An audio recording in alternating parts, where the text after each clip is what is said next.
Planet भोवती पण एक ग्रह फिरत असते, तो छोटा असते, त्याला काय म्हणतात? सॅटेलाइट म्हणतात. सॅटेलाइट हे दोन प्रकारचे असतात. एक असतंय नॅचरल सॅटेलाइट, दुसरं असतंय आर्टिफिशियल सॅटेलाइट. नॅचरल सॅटेलाइट कोणता आहे आपला सांगा?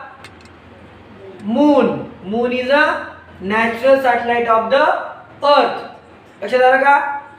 चंद्र हा काय पृथ्वीचा नैसर्गिक उपग्रह आहे ना.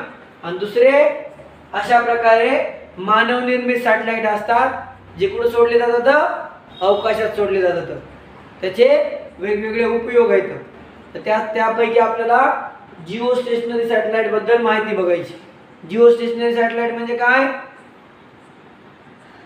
स्थानबद्ध असतात ते. नॅचरल सॅटेलाइट आणि आर्टिफिशियल सॅटेलाइट दोन प्रकारचे सॅटेलाइट असतात.